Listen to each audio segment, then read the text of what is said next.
all of us look at the baby boomers and go, Mhm. we are the biggest bunch of losers. Like, look at everything they have. But we forget the fact that we went through a massive worldwide recession, a pandemic, and conversely, baby boomers' wages were relatively high compared to expenses. Housing was cheap. College was cheap. Mhm. The stock market was Yeah. going through the roof. And so they had this perfect storm to amass wealth that not only Mhm. did we not have, but we had all sorts of other stuff. No wonder we're all like, what the hell happened and why are we scrambling? And don't forget, a very large chunk of baby boomers had pensions. Exactly. Like, they had Exactly. significant material revenue Mhm. support once they left Yep. the workforce in a way that the rest of us don't. We're doing it on our own. The burden has been shifted from companies to us. Oh no, it's no joke.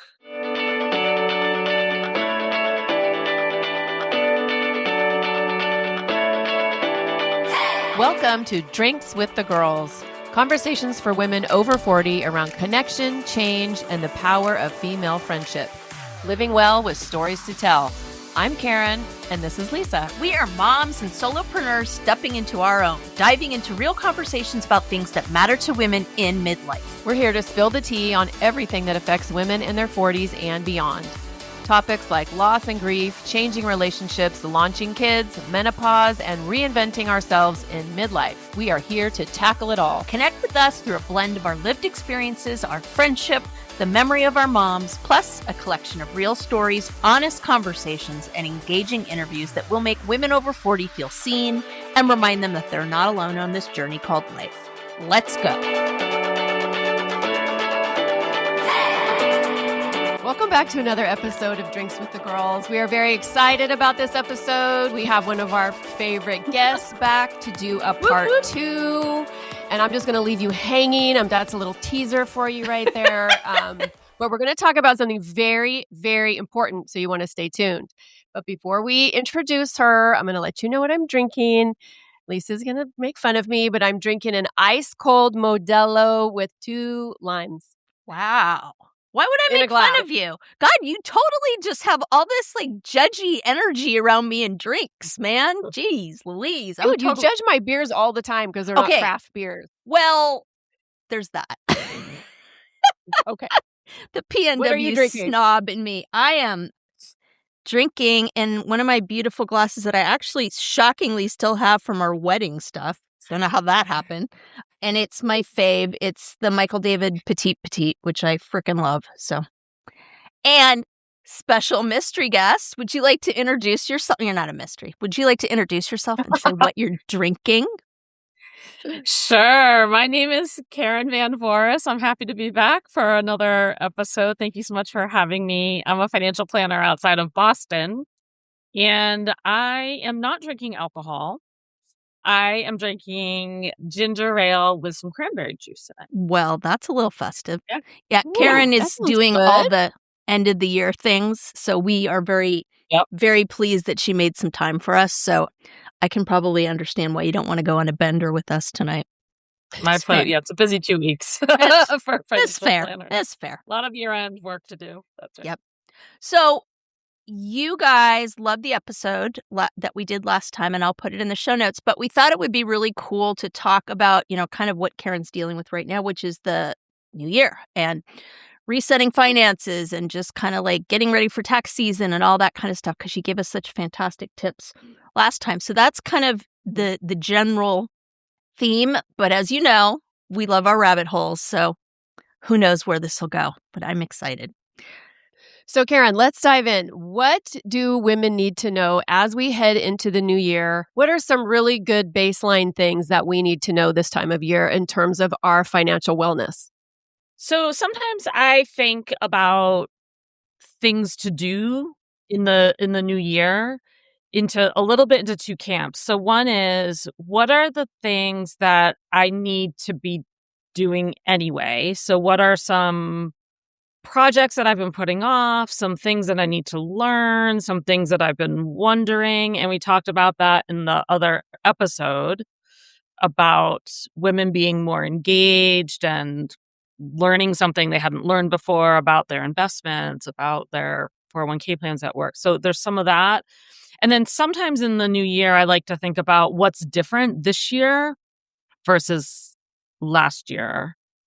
So we could take those different categories one at a time if you'd like.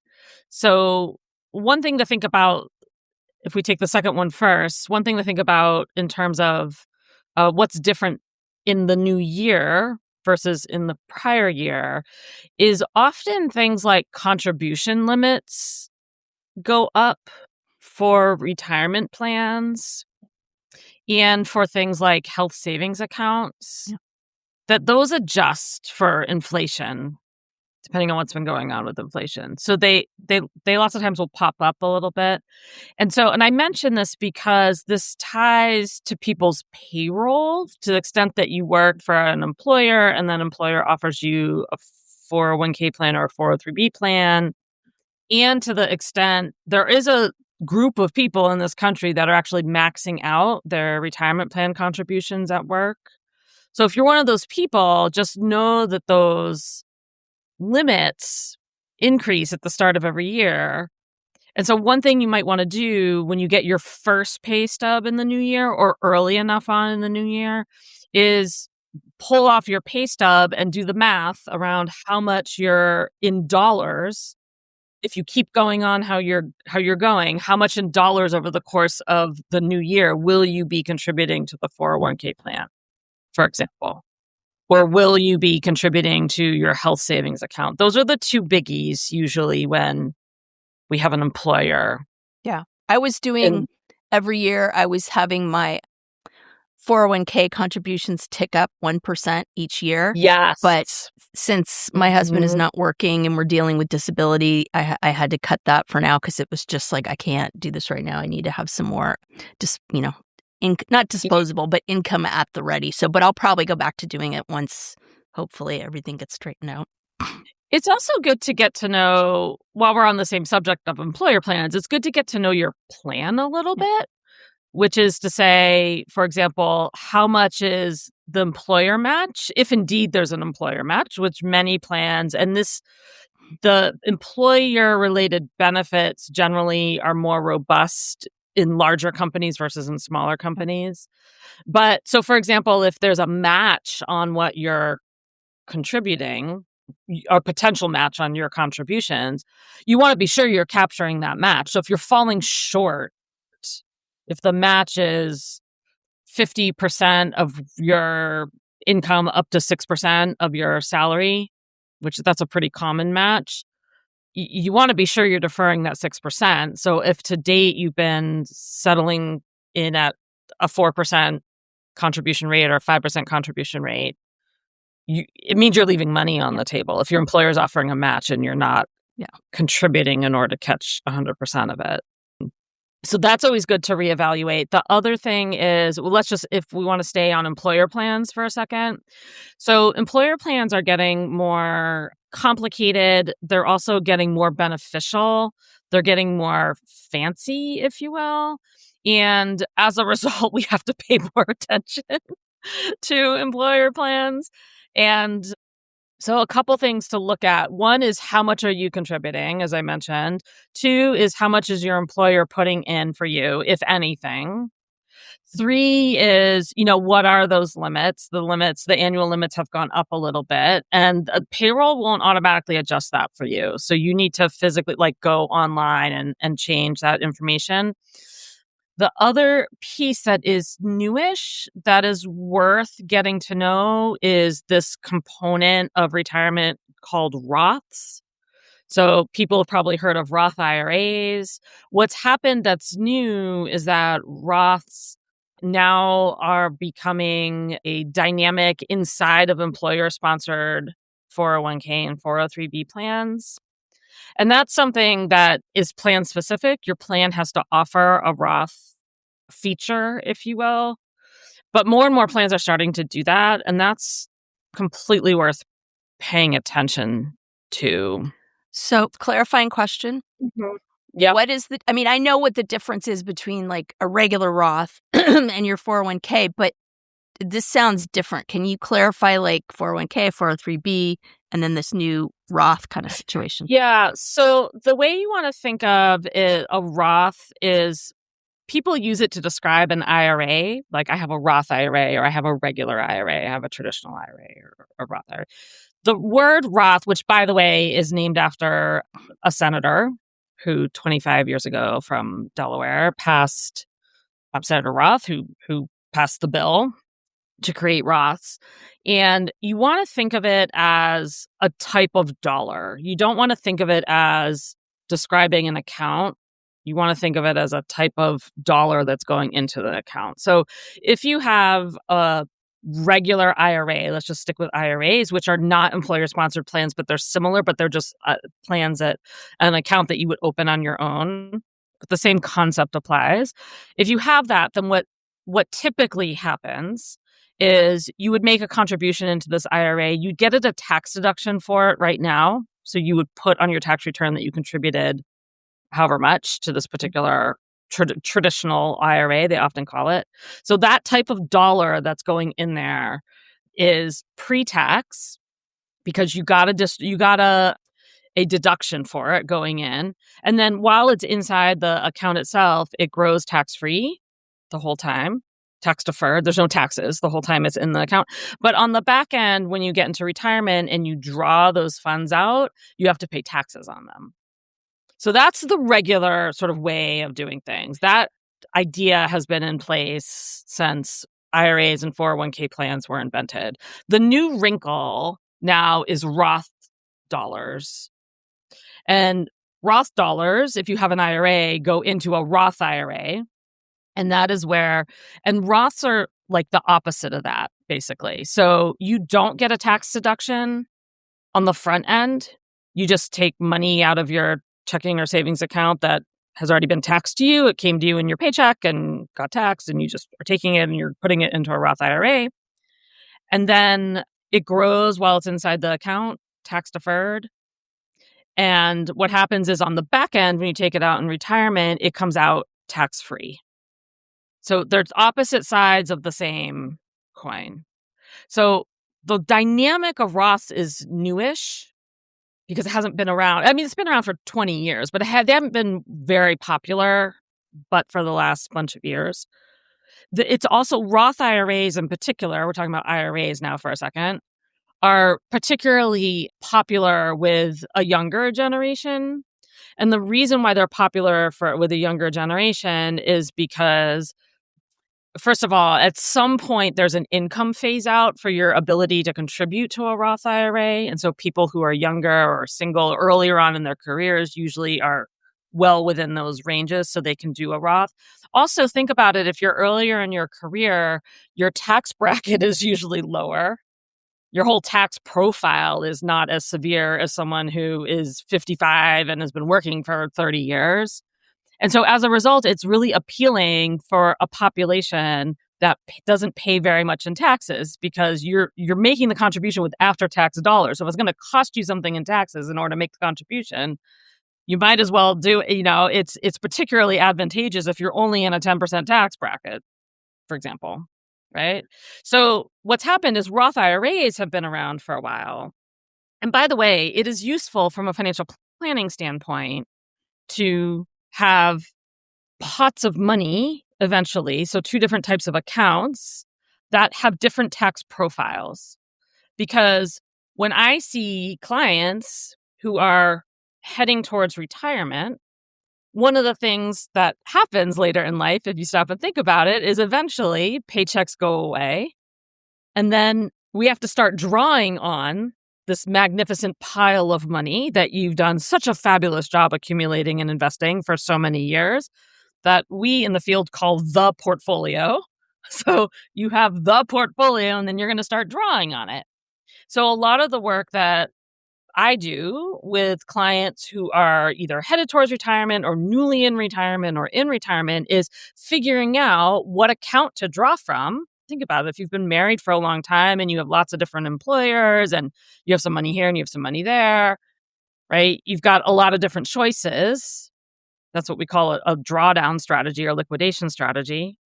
And it's really useful if you have different types of dollars. If I have available to me in a portfolio with a client, if the client's got the option of pulling on this particular type of account and it's taxed one way, or this particular type of account and it's taxed another way, then I, as the planner, have some flexibility in guiding them.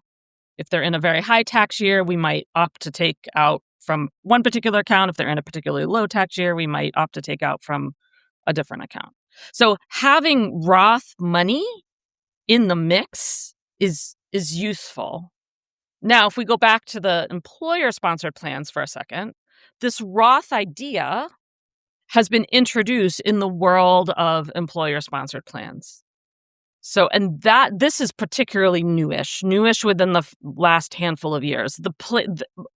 It's allowable that you can make Roth contributions, like by federal law, into your plan, but your plan has to allow for it. Mm. So one good thing that people could do in the new year, this goes back to what I was saying a couple minutes ago, which is get familiar or refamiliarize yourself with your spouse's or your partner's employer-sponsored plan, because even if they've been at the same company for a long time, there's a chance that there are new offerings in that plan or they're doing something different, right? So sometimes you have a plan, more and more often, employers are offering plans where you can choose how to make the contribution. You can choose to make the contribution with pre-tax dollars, the old-fashioned way, you get a deduction, but on the back end, when you draw the money out, to pay taxes on it. Or there's a Roth option in many of these plans now, which is to say that you put the money in, you don't get a deduction for it, but eventually when you draw the money out, it comes out tax-free. And inside a 401k plan, you can have both. It's not unusual for people to have both. Sometimes they spent the first 5 years putting in pre-tax money and someone switches to Roth. And now they're putting in Roth money, or they're contributing. You can also have a split percentage, like I'm contributing, let's say 10% into my plan, and 5% of that is in Roth dollars, and 5% of that is in regular dollars, in pre-tax dollars. Let me ask you another clarifying question. And Karen, I don't mean to hog this. Jump in at any time. Let's say, you go, girl. Let's say mid-50s, and I have left the corporate world and gone on my own. I'm a coach. I'm an entrepreneur. I'm no longer employed by a corporation, and I'm doing stuff on my own. What is the number one piece of advice you would give to a woman in that situation? Maybe they have some retirement or some 401k or 403b stuff left over from when they were working. But let's say in the last 5 years, they've made that switch to be entrepreneurial. What would you recommend just in terms of them securing their financial well-being? Yeah, it's a good question. I mean, we talked about this before, that the structure of retirement, especially retirement savings in general, but in particular, we talk about retirement savings because retirement is a big ticket income. It's a big ticket item, if you will. But the structure of retirement savings in this country is around the employer, right? That's why they're called like employer-sponsored plans. And so for someone who is self-employed or is out on their own, or doesn't work enough hours at their employer to qualify for the plan, sometimes you have to be working, part-time, or at least part-time, or more than that, or at least for a year or something like that in order to participate in the plan itself. Then that group of people has to work harder in order to set up some type of a savings program for themselves. So there's a couple of different types of accounts that you could open. Almost many times not caring which one exactly, because if you're in the camp, which I am, of doing something is better than doing nothing and saving something is better than saving nothing, then if we're just starting high level like that, then we just want to save someplace, and then we also want to invest once the money is saved. So a regular IRA could work. A Roth IRA could also work. So those are easy. They're easy to open. They're easy to fund. Sometimes for people who are self-employed, a SEP IRA is relatively easy as well. A SEP IRA has higher income limits than regular IRAs do. So that can be useful. There are such things called individual 401k plans, but those are a little bit more complex to set up and to fund and to structure. So lots of times any of those 3 IRAs or some combination of them can be really useful. And let's not forget that people can open just a regular old, sometimes we call it a brokerage account or a taxable investment account, or sometimes they're labeled individual accounts or non-retirement accounts. So you can just open a plain old investment account. It doesn't have to be like under the retirement umbrella. Just a plain old investment account. And again, that's actually helpful from a tax perspective. Okay, quick pause. Have we talked about the Pod Squad lately? Oh, the Pod Squad. You mean our email list /VIP lounge /digital wine club? Exactly. So listeners, if you're not on it yet, you're basically making life harder for yourself when it comes to podcasts. Like trying to scroll for show notes while speed walking on a treadmill. Wait, what was that link again? Oh, no. Grab the side rails. Or pulling up that book we mentioned while you're in the Starbucks line and then realizing everybody else moved up 3 cars and now you're that woman. We've all been there. That's why we made the Pod Squad. You'll get new episode alerts every week with direct links. Easy to listen, easy to share. And show notes straight to your inbox. So when we drop a life-changing product, book, hot tip, or yummy new drink, you're not rummaging through your memory like a woman searching for her reading glasses when they're on top of her head. It's organized, it's helpful, it's for you, babes. So join the Pod Squad. The link is in the show notes. Just tap it. Snacks, sarcasm, solidarity, and obviously fighting the patriarchy. We write at dawn. When I mentioned having some tax diversity and different tax types of pots of money that can be drawn on in retirement, having a taxable account, it's called taxable because you don't get a tax deduction for putting it in, and you don't get a tax deduction it doesn't come out tax-free either. There's capital gains that get assessed as you go along through the year, so it's sort of taxed lightly as you go along. So that can work perfectly well as well. And to some extent, having a mix of money in pre-tax retirement, in Roth retirement, and in taxable retirement is really terrific. I do see people that get stymied. They say, oh, I already hit my limit for my IRA. I can't save anymore. Or I can't invest anymore. Right? Or I hit my limit for my 401k plan. I can't do anything else. And that's not really true. You just can go open a regular investment account. I think the landscape for retirement plans, and especially for retirement plans with regard to employers, is really changing quite rapidly. So I think that is worth a fresh look.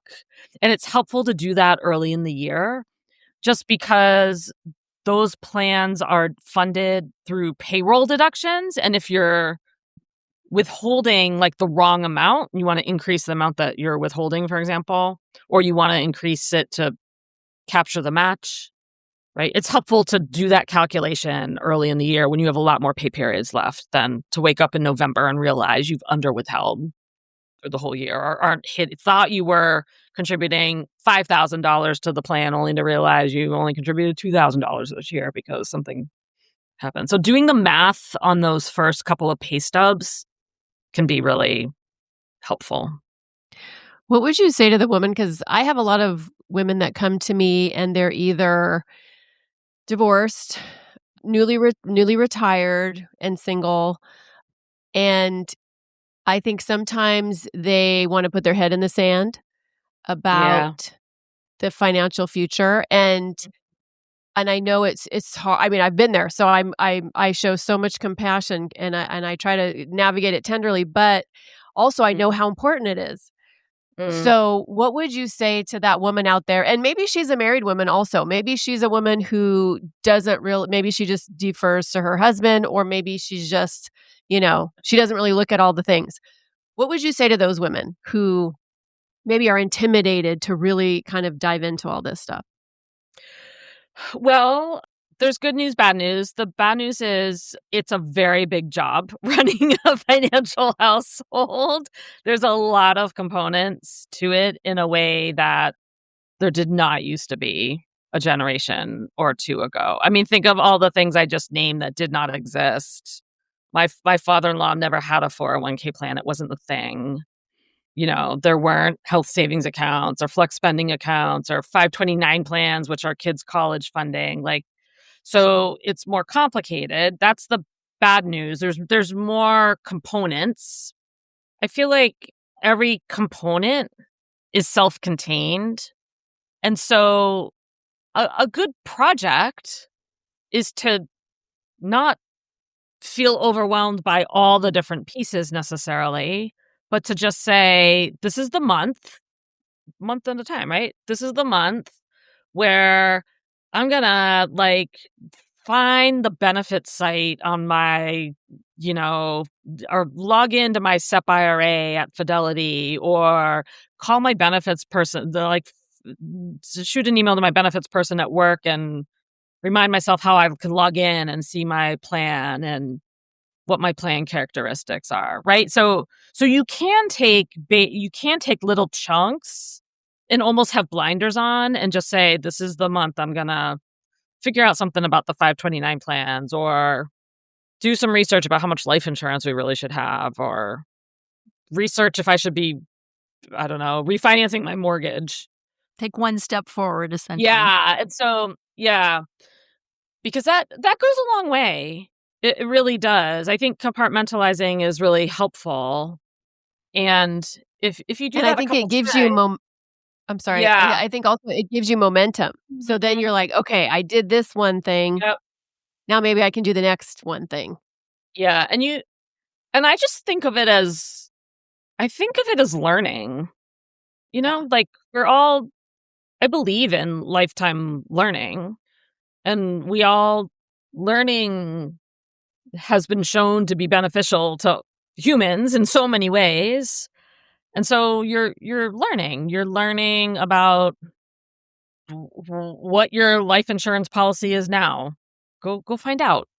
Just the number of people I say, tell me about your life insurance, and they go, I don't know. I got a policy, I think, but I'm not really sure. And I don't know. I said, well, how many years was it for? I don't know. Yeah. Maybe it was 10 or maybe 20.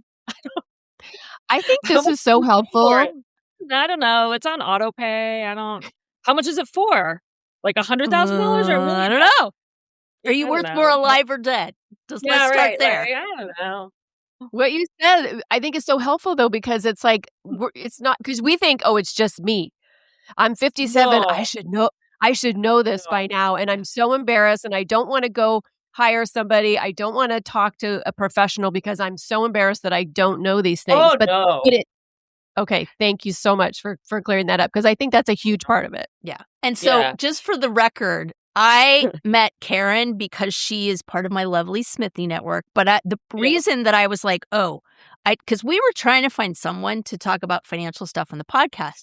And after I met with her, I called Karen. I was like, oh, I have the person, right? Because it's like I'm saying all this stuff and she's like, oh my God, I don't have long-term care insurance and I'm going to be out on the street. And she's like, Lisa, I promise you, not everybody has long-term care insurance. But what was really interesting, and Karen V, I don't know if you saw this article, but it's so fascinating. I've been really thinking about this.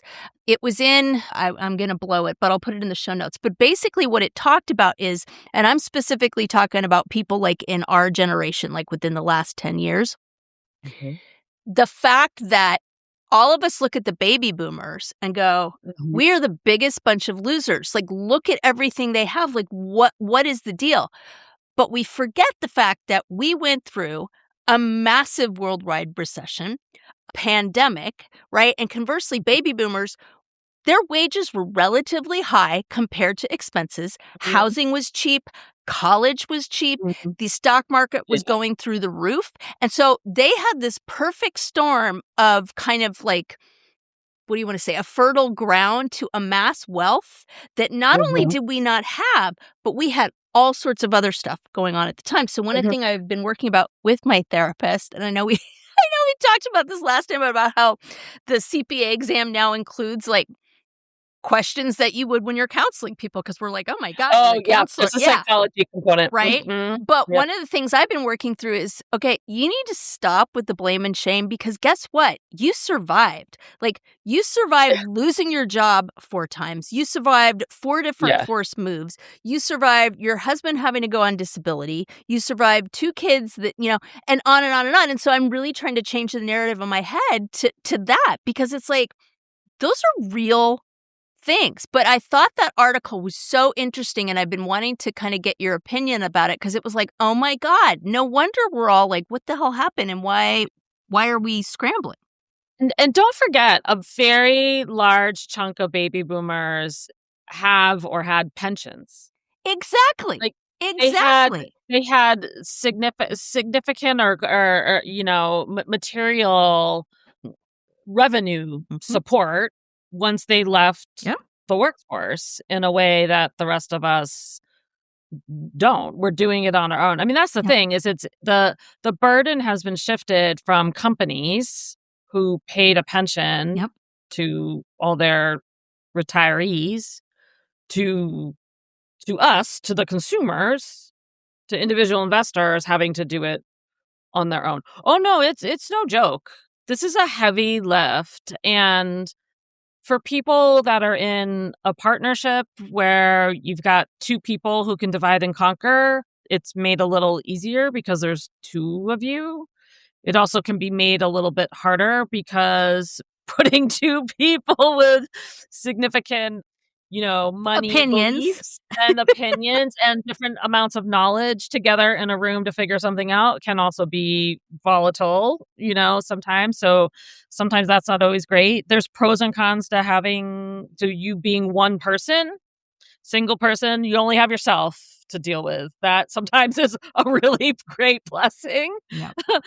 But you can't divide the work, right? You're doing all of it on your own. So no, this has come home to roost with us, and it is running the financial aspects of a household is no joke. It is multifaceted. This falls under the umbrella of what I call in my profession financial planning, which sounds like a generic term, but really it's a very broad discipline that encompasses investments, insurance, estate planning, taxes, retirement planning, college planning, lots of times charitable philanthropy because there's a tax component to that a lot of times. Like it's broad.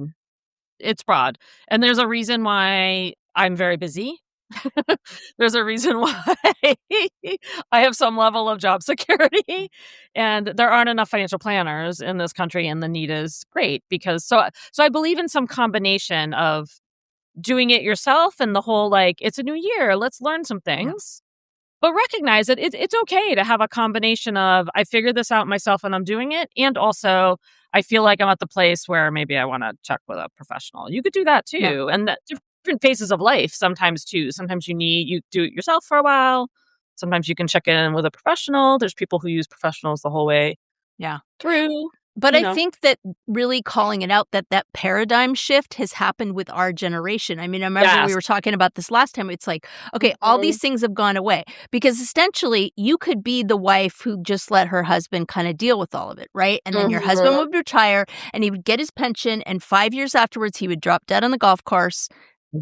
And hopefully he provided for you, right? And it's just not that way anymore. And that's why they went away because people were living 10, 20, 30 years after they retired. So now it's all on you. And I think people are just like, there's this shame around like, I feel so stupid. I don't understand any of this. Oh, like, I shouldn't have known this. But I love the fact that you're like, oh no, this is complicated shit. Yeah, it really is. Yeah, it really is. It's big stuff. It's complicated. It doesn't ever go away. It maybe ebbs and flows, or maybe certain things come to the surface and certain things go away.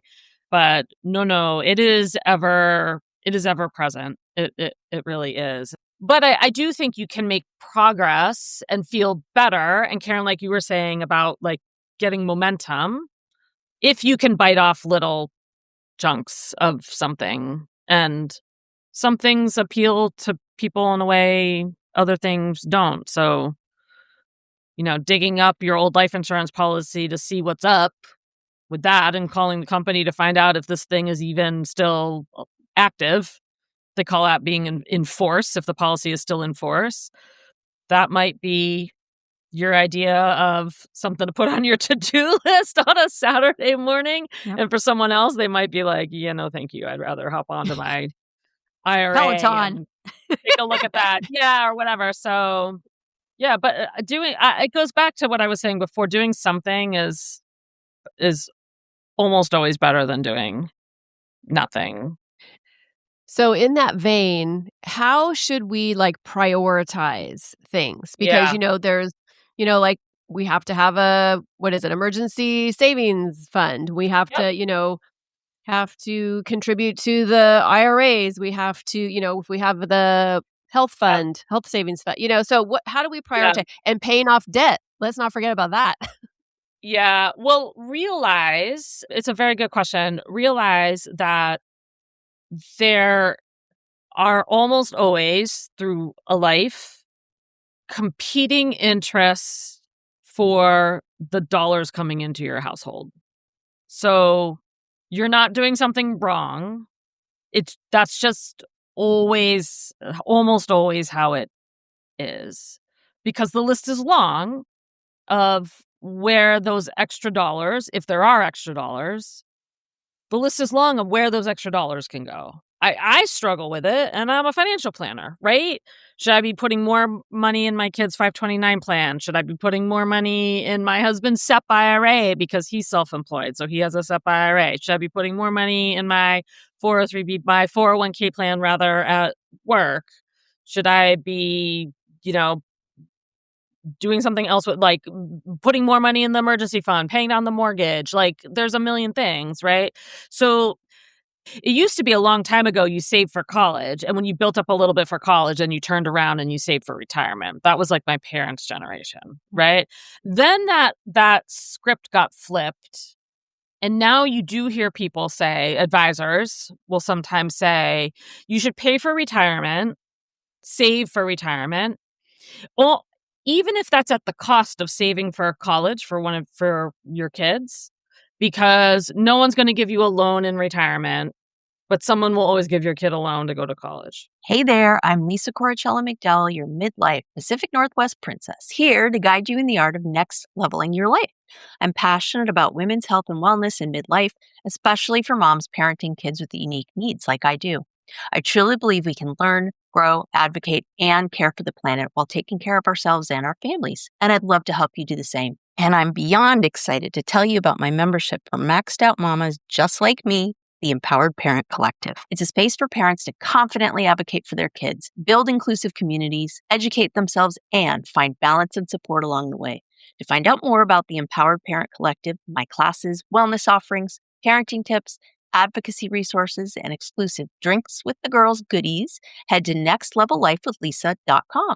Let's survive and thrive in the messy middle together. And not to mention the fact that college is now being called into question as worth the money. I'm halfway through a podcast episode from Jean Chatsky's podcast, and she talks to this guy that he's like, look, I'm not saying don't send your kids to college, but it does not pencil out the way it used to. It is no longer the golden ticket, especially because, he quoted some crazy statistic of 50% of college kids have been diagnosed with depression. He was talking about numbers of kids that drop out, kids that they're in their third year, they still don't know what they want to do, and then they're saddled with all this debt. I want to pull on that thread a little bit more, if I can, because there are a lot of people who say what I mentioned, which is, save for retirement, but and therefore neglect any type of college savings. I'll argue that that's not super smart either, because the reality is that a lot of our kids are going to college, and college is a big ticket item. And try as we may to have merit scholarships and shop wisely, and there's a whole industry around coaching for college coaching for that, and helping you find a good match, it still is something that you're going to have to deal with. And so back to Karen's point, which was what's the first thing that I do? I have these dollars coming in, and what's my priority? I will say that I like to think of it as like co-priorities or concurrent, like priorities that are sort of running concurrently with each other. And I know that it's unfortunate that we have to wrap our brains around it in that way, but that's really where we're at. And so it's as a society, I think. And so it's not unusual actually for me to have conversations with clients where we identify, oh, we have X amount left over at the end of every month, or X amount that we can allocate, I should say, not leftover, but that could be allocated someplace, and to have those funds go in a couple different places. So to have money in an emergency fund as a backup, so in case there's a job loss or something happens, that also goes back to, it's not a bad idea to have a little bit in one of those taxable / brokerage / non-retirement plan accounts I mentioned, because there are actually constraints around withdrawing from any of the retirement plan accounts that are out there. You're often taxed and sometimes penalized as well, depending on the age that you are. The federal government is incentivizing all of us to leave funds in those plans untouched for decades to incentivize us to only use that for retirement. And so it's useful to not have every single investment tied up in these retirement plans, which is where this taxable account can be useful. And that can serve almost as like an extension of an emergency fund. So absolutely, an emergency fund is a good place to start for sure. Paying down debt is a little bit tricky because the math that you should at least start doing around that has to do with the trade-off, the opportunity cost of where you're funding the debt pay down from. So if you have money parked in a checking account and it is earning 0, but your credit card in question is costing you 20%, then it's smart to go ahead and to pay that off. On the other hand, the cost of borrowing has been low-ish. So I often get this about mortgages, right? I have a mortgage at 3%. Should I take money out of my taxable investment account, which has been returning 7, 8, 9, 10% a year? We've had a good couple years in the stock market in order to pay off my mortgage. Well, that might feel good. And there's certainly some merit to that, paying down debt. But on the other hand, you're taking away from something that is earning more than 3% in order to pay off something that's only costing you 3%. So that's a good place to start. That doesn't necessarily give you the answer that's super clear cut, but it is good to ponder that a little bit. I love that, because I think that combined with what you talked about earlier, just kind of like getting out from under the shame of that, like, oh my gosh, I should be further along. I should know all this stuff. I'm so embarrassed. So I think those two things coupled really kind of makes you, or at least it makes me be like, okay, I can take a breath. Like, it's okay. Yeah. Yeah. And, this goes back to also what we were saying about what's new this year, or what can women do in the new year. And I hate to go back to the employer plans, but the reality is that a lot of us in this country are tied up in that, or we have a spouse or a partner who is. So those are worth paying attention to. So employer-sponsored benefits. That we haven't touched on, health savings accounts, and those also are newish. And those are actually very compelling, where a pre-tax IRA or 401k plan has no taxes on the front end, and the Roth has no taxes on the back end. HSAs, or health savings accounts, have no taxes on either end. So you get a deduction for the what you put in, and if you use it for medical care, which we could all argue that later in life there's no shortage of medical care expenses usually that comes our way, right? Then that's tax-free. So HSAs have become very compelling from a math standpoint. And that's a missed opportunity that we as financial planners are seeing. They're generally offered through employers. It doesn't mean you have to have an employer. You could also do this if you're part of the gig economy. If you're self-employed, you can set up an HSA as well. You have to have an HSA compatible health insurance plan. That's what I was gonna ask you, and that comes with a really high deductible. Yeah, So, have to how do roll plan. you yeah, how do you balance? Because that's where I'm at. Because I have an HSA and yeah, my deductible is I never meet my I never even come close to meeting my deductible. So it's like every year I have the same conversation with, the woman who helps me with my health insurance. I'm like, "Is this worth it?" But to Yeah, hear you say this is money that is not taxed on the front end, it's not taxed on the back end, you yeah. know. So HSAs are really interesting animals that really have, gotten a little bit of traction in the last couple of years. And this, by the way, is the type of plan that you can roll your balance from year to year. There is a plan that's called an FSA or a flex spending account, and that was old school. Those used to be the only game in town.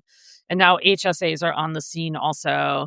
But flex spending account was the use it or lose it type of account. You had to defer $2,000 and you better be sure that you spent that $2,000 by year end. Otherwise, you were going to forfeit those funds. An HSA is not that. An HSA is the funds are yours. You can spend them if you wish, or you can hold on to them. The really smart way to use HSAs is to defer money into them. So again, you can either do this on your own, or often your payroll company will set up contributions for you. HSAs also have new limits every year, so the limits go up a little bit. But the most effective ways to use HSAs is to contribute up to the limit every year, to actually not spend the money out of pocket. To not spend it out of the HSA, but to pay for your own medical care out of pocket, and to leave the money in the HSA and invest it and let it grow. And we're starting to see bigger and bigger and bigger HSAs. So a lot of people use it as a pass-through account. They put money into the HSA just to get the tax deduction, which is totally fine. And then they turn around and they spend the whole thing down every year. And then they do the same thing next year. You can do that. That's fine. And no better way to get a tax deduction than to do that. But if your cash flow allows for it, and in some years, if your medical expenses are not too high, try not having the HSA be the first place you go to spend for medical expenses. Try to keep a balance in there. And then you actually do deliberately have to go into the HSA account.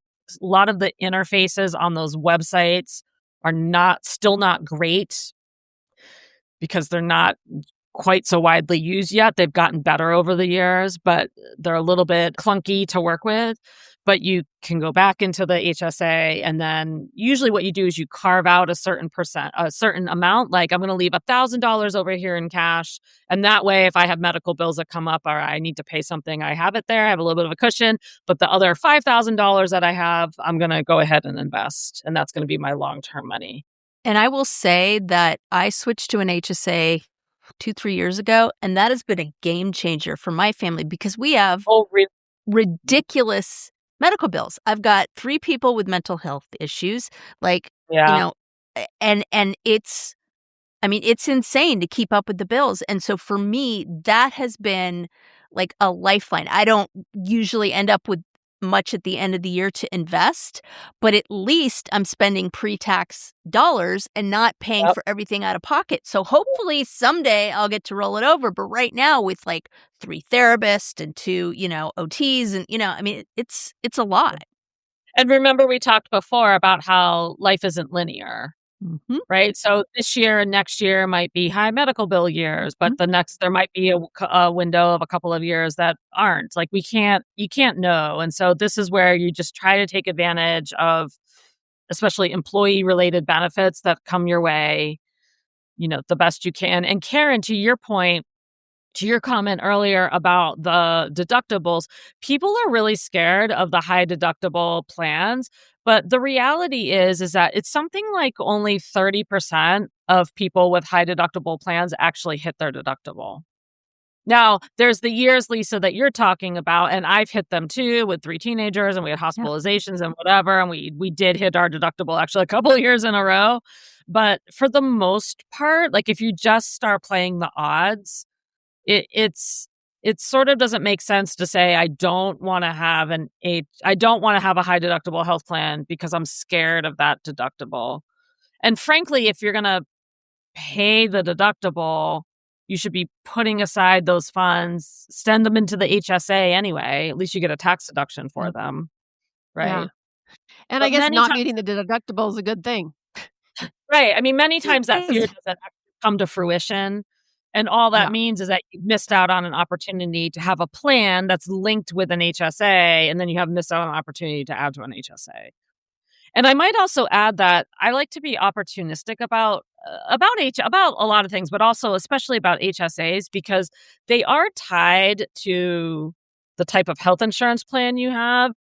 And I know it's a whole other podcast to talk about the state of health insurance in this country, but because health insurance is tied to your employment, or you're going out and shopping for it in the marketplace. Because that's the case, there may be a season or a bunch of years where you actually don't have an option. You don't have the ability to have a plan that has an HSA. So I try to tell people, if you've got that option, try to take it, because 5 years from now, you or your partner might be working in a different configuration and you might not have that as your health insurance changes over time. So might your ability to access an HSA.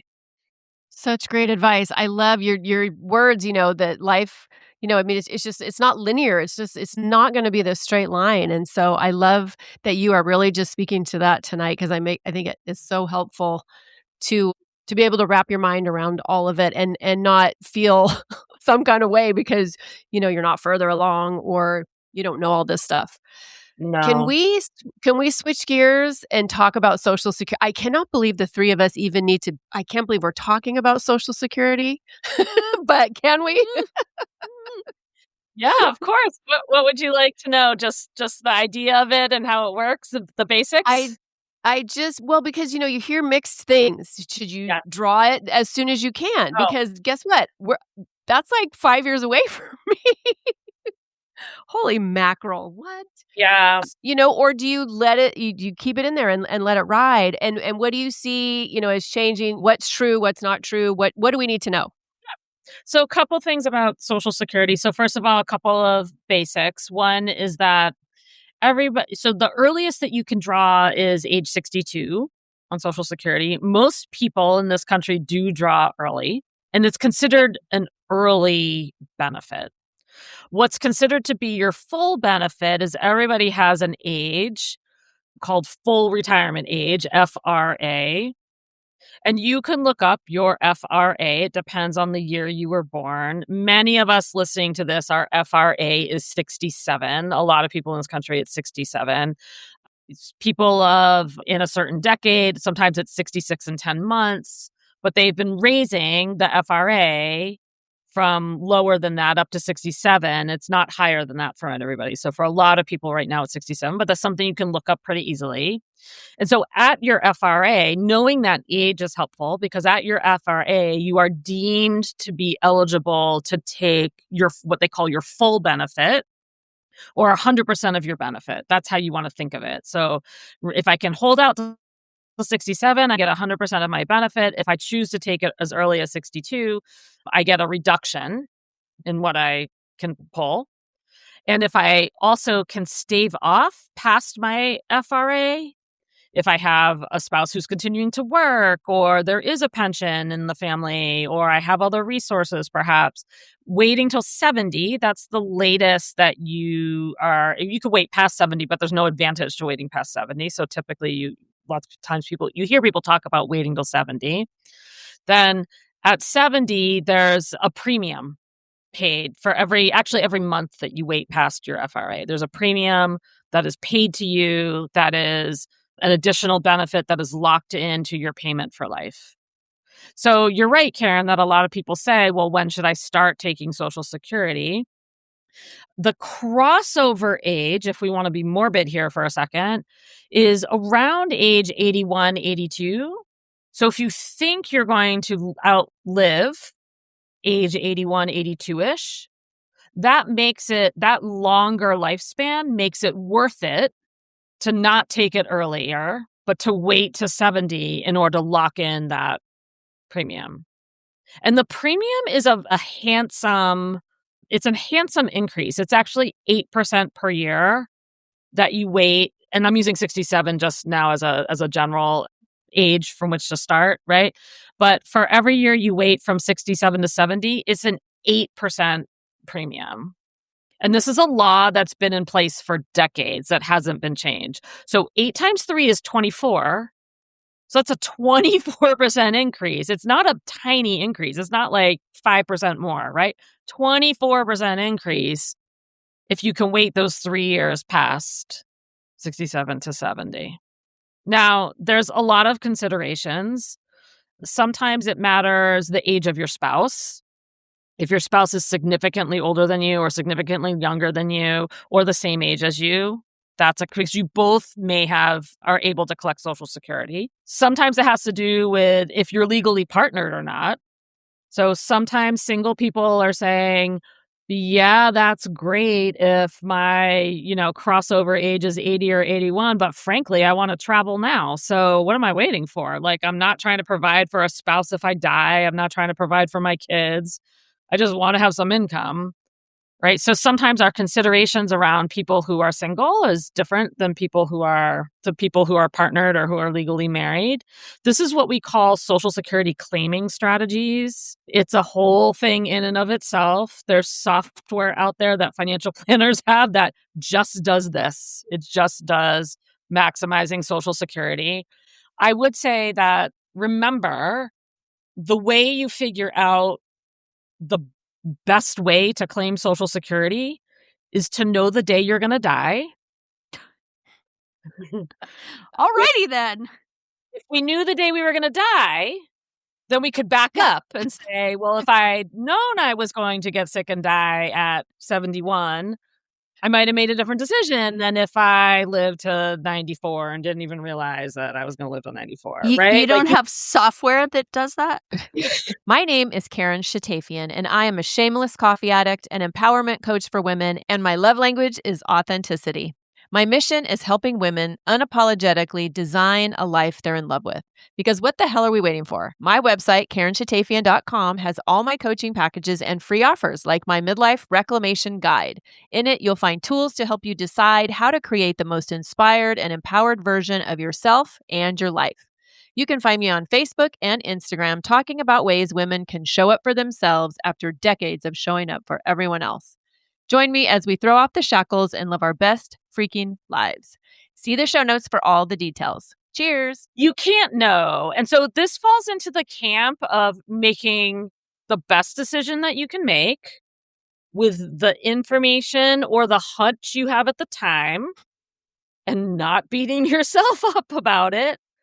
Because once you get rolling, it's irrevocable. It can't be changed. I mean, there's a window of time in the first 6 months when you can go back and you can edit it. But other than that, like once you get rolling, like that's what it is, right?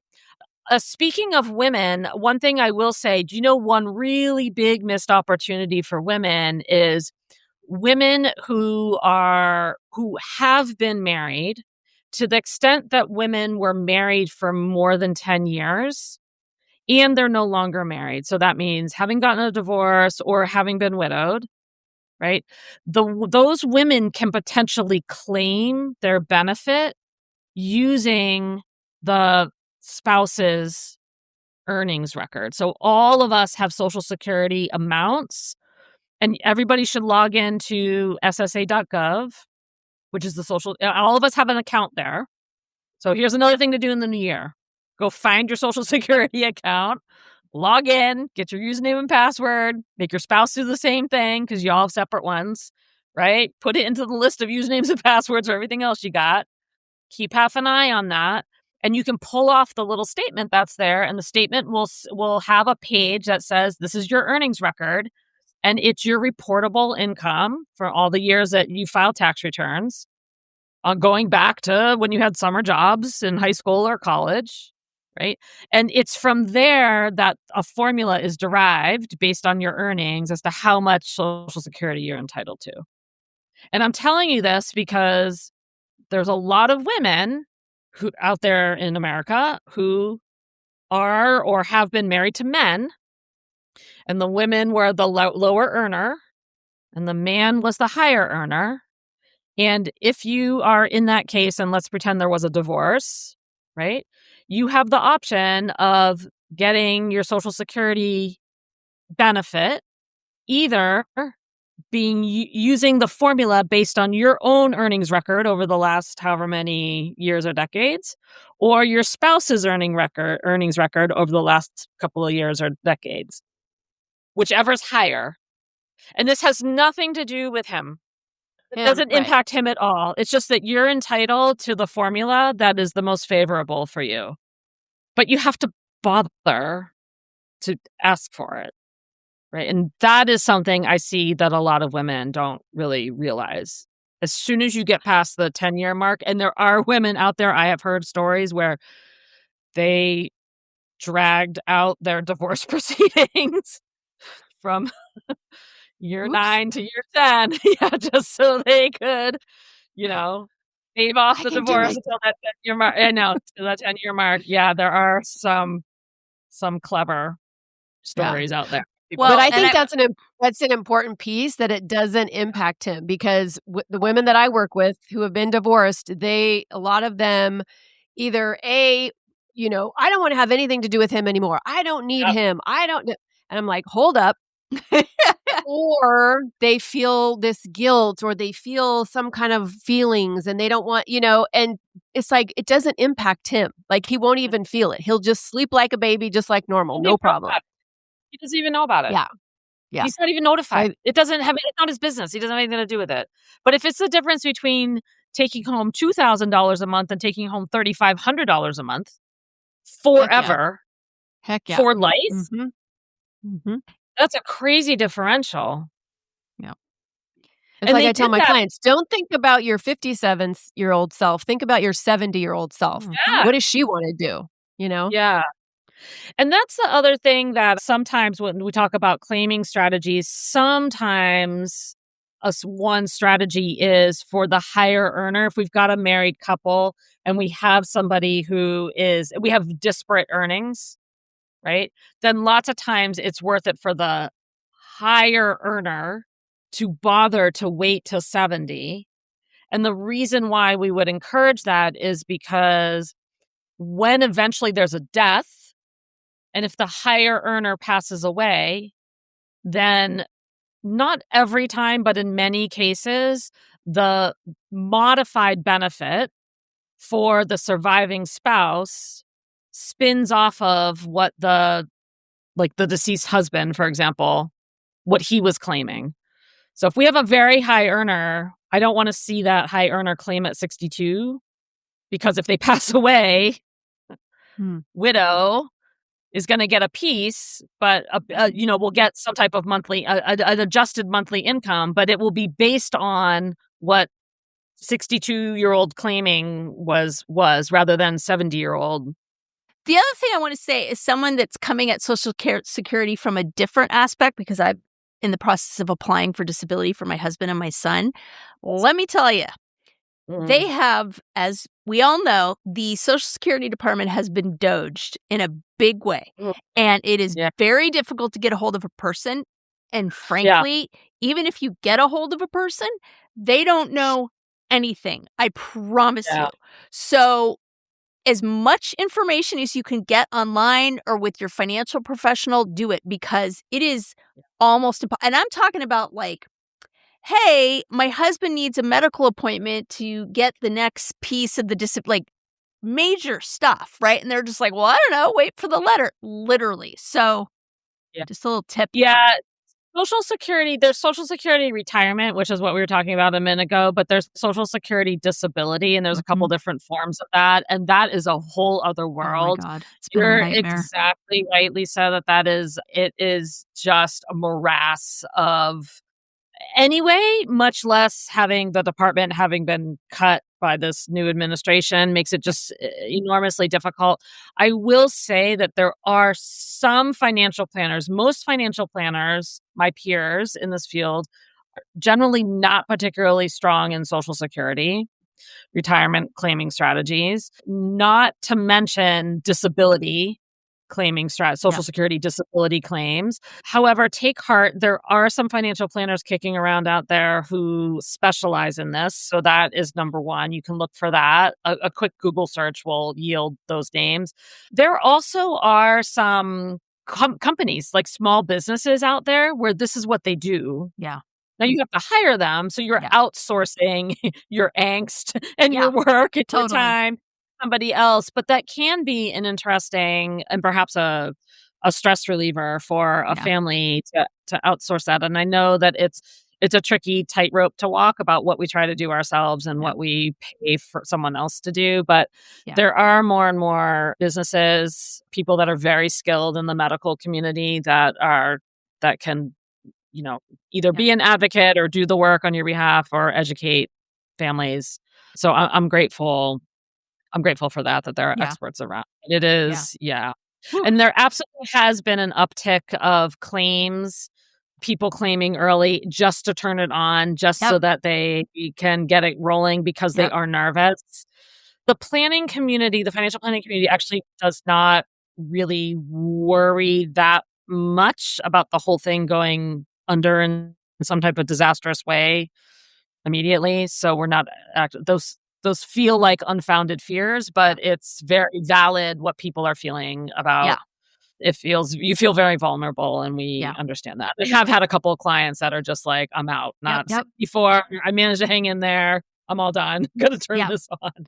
Well, and the other I'm not thing, waiting around to see what happens. Totally. And the other thing I'm finding, and again, this is a bit of a rabbit hole, so I won't go too far down it, but a lot of people that I know that have loved ones that have been on disability for a while have received notices in the past few months. It's like, you're cut off. And they have to go through some kind of process all over again. And I have a feeling it's Doge related, but oh my Lord, Anywho. Well, this has been amazing. Should we kind of get some takeaways going here? Other than everything you ever said on this entire episode? One of the main things I appreciate about Karen is the non-judgmental, non-shame, let's just figure it out. Everything is figure-outable piece. So I highly recommend, if you feel like you need a financial planner at this point, talking to Karen, because she really made me feel so much better about myself. But I think that, I don't know, the takeaway I've gotten from here is similar to the one I got last time, which is just do something. Like, don't let your shame, guilt, whatever emotion you got going on take you out of the game, because you're not as far behind as you think you are, and you're not alone 99% of the time. So just do something. Just move forward in some way, whatever that looks like for you, and then just take the next step, right? Turtle steps. Yeah, I like turtle steps. And this type of work, so the financial work around a household, is really best done in lots of little, consistent, small steps. So you could do something. I mean, invent some type of little rhythm or routine that suits you, that every Saturday morning for half an hour, you do one thing.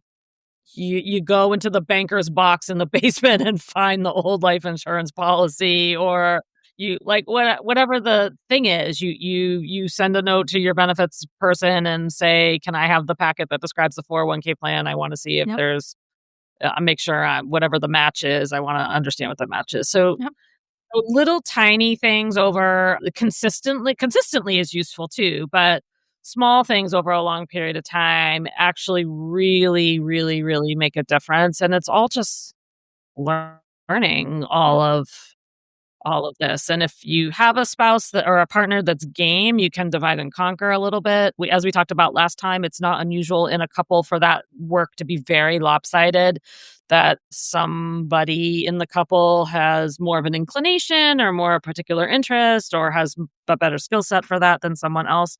That's okay too, in which case you just want to communicate well and take good notes. People sometimes have the proverbial, 3-ring binder where everything lives. I mean, that's a good takeaway for a new year too, is create a 3-ring binder. There's a couple of platforms online now that have like the 3-ring binder, but it's digital. Everplans is one of them. We use Everplans, and it's all the things you need to know, and you just you fill it in. So I think do something new, do something different, learn something new. If you have it in the back of your mind that you really need to get a will because you've never had one, make 2026 the year you do that. Like, figure out how to ask around for an estate planning attorney, make it happen. Yeah, and a lot of employers now are doing legal plans. Like I've got one, it's like $8.50 a month. I mean, it's stupid Yeah. cheap.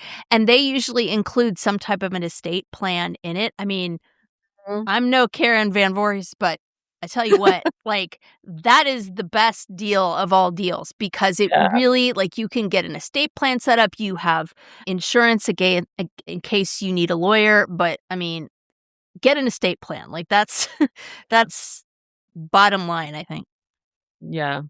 Same thing on the life insurance side. A lot of companies will offer life insurance, and many companies will offer something like 1 times your salary, or for your spouse or partner, 1 times your salary at no cost to you. But quite often there's an option to purchase more, or purchase more up to a certain amount with no underwriting, so no medical needed. And sometimes that's an interesting comparison to do too, which is, does this cost more or less than if I went out and bought my own policy?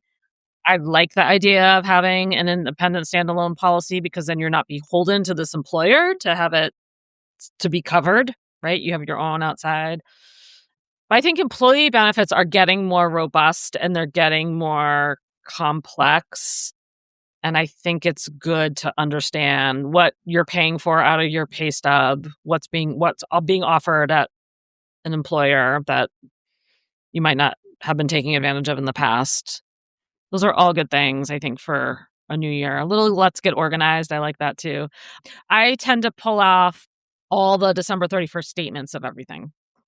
So whether you have a 3-ring binder, you scan it, whatever the thing is, it's not a bad check to say for every IRA, for every 401k plan, for every bank account, for everything I have, I'm just going to go online, pull off the PDF, print it out, put it in a folder, whatever.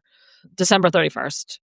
That's all you need. Just keep track. And if something happens to you, then a family's got a little pile that they can go through. That makes sense. Yeah. Yeah. I like that. I want to add too, and I know we talked about this on the first episode and we kind of hinted around today, but if you're somebody who is in a partnership, in a marriage with someone, and you just defer all the decisions to him or her, don't do that. Let's make 2026 the year that you get empowered with your finances, because I just think, like we talked about earlier, you don't know what's around the bend, a death, a divorce, a move, a retirement unexpectedly. So it's important to just, I think, be knowledgeable about your finances. And Karen, you have made it so much easier just by having this conversation with us tonight. So thank you so, so much. Yeah. And You're welcome. listeners, if you have ideas for another episode on specific topics, Karen is now officially part of the Drinks with Girls family. I didn't ask her about this, by the way. I just told her. I mean, it's just, she's such a wealth of knowledge, and I just appreciate these conversations with her. I think that's all I have. As usual, like, share, subscribe. Y'all are getting there on the Pod Squad. Please do more. We have all sorts of goodies up our sleeve for the anniversary of the 2nd year of Drinks with the Girls that's coming in July. But we need to build up that email list as part of it, and we're going to announce all that in July. But do that and send this. I mean, we always say this, send this to a girlfriend you think that this would be of value to. Like, open up your freaking phone and hit reply all, because I don't know a single woman that this wouldn't be beneficial for. Thank you so much, Karen, for joining us again. And yeah, you're just part of the family. You've just been jumped in, and you don't get to choose your family. You know how it goes. Sorry. So. I love that. I would love to be a part of your family any day. Thank you so much. That's a pleasure, and I'd be more than happy to make other appearances on certain topics. This stuff is hard, and they don't teach us this in school, and we didn't learn this from our parents because half this stuff wasn't around. Yep. When our parents were parenting us. And no, I think knowledge is power. Yep. And I'm happy to share what I know. It's all good. So, and I'll put all Karen's so much contact details in the show notes. Her site, she works for a company called Daniel J. Golly and Associates, is a wealth of information as well. So don't don't hesitate to jump on that site and look through stuff because there's a lot of really good stuff there. But I will put in her details about how to reach out to her as well.